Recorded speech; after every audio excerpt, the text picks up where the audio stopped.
আসসালামু আলাইকুম everyone, welcome to my সস্তা ব্লগ। আজকে যেহেতু ইফতারের সময় আমরা মাত্র 3 জন ছিলাম, তাই ভাবলাম যে আমরা শর্টকাট আইটেমের মধ্যে কোনো একটা খাবারের আয়োজন করা প্রয়োজন। আর এই জন্য ইফতারের আইটেমে খিচুড়ি খাওয়া হয়। ইফতারের আগ মুহূর্তে আমি বাজারে যাই লেবু কেনার জন্য। রমজানের প্রথম দিকের চেয়ে এখন একটু বাজারে দ্রব্যমূল্যের দাম অনেকটাই স্বস্তিকর। আসার সময় ইফতারের জন্য একটা মাঠাও নিয়ে নেই। তারপর বাসায় এসে ইফতারের সময় আমরা 4 জন মিলে বসে পড়ি ইফতার করার জন্য। আর এইটা রান্না যেহেতু বড় ভাই করছে, তাই তার রান্নার কথা আর কি বলবো, এক কথায় অসাধারণ। ইফতার শেষে খোলা আকাশের নিচে চাঁদ দেখার জন্য আমি আর আমার সাথে 2 জন মিলে গন্তব্যহীন ভাবে বের হয়ে পড়ি। যাওয়ার সময় পেটের খাবারগুলো হজম করার জন্য নিয়ে নেই 3 জনে 3টা মজু। তারপর আমরা হাঁটতে হাঁটতে নাম না জানা কোনো এক জায়গায় গিয়ে খোলা আকাশের নিচে রাস্তার পাশে বসে পড়ি রাতের শুনশান নীরবতার চাঁদকে উপভোগ করার জন্য। কেমন জানি মনে হয় রমজান মাসের রহমতের বাতাসে এসে সারাদিনের সব ক্লান্তি একেবারে ধুয়ে মুছে দিয়ে গেছে। তারপর সেখান থেকে এসে তারাবির আগে বড় ভাইয়ের সাথে বের হয়ে পড়ি মাদ্রাসার প্রয়োজনীয় ছোট্ট একটা কাজে। সেখানে গিয়ে কথাবার্তা বলে আমাদের প্রয়োজনীয় কাজ শেষ করার পর আমরা 2 জন মিলে চলে যাই হেলালগাজী শপিং সেন্টারে আমাদের পরিচিত এক বড় ভাইয়ের সাথে দেখা করার জন্য।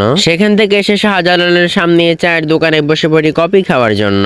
ধন্যবাদ এভরিওয়ান এতক্ষণ পর্যন্ত আমার আজাইরা বকবক শোনার জন্য। আজকের জন্য আল্লাহ হাফেজ।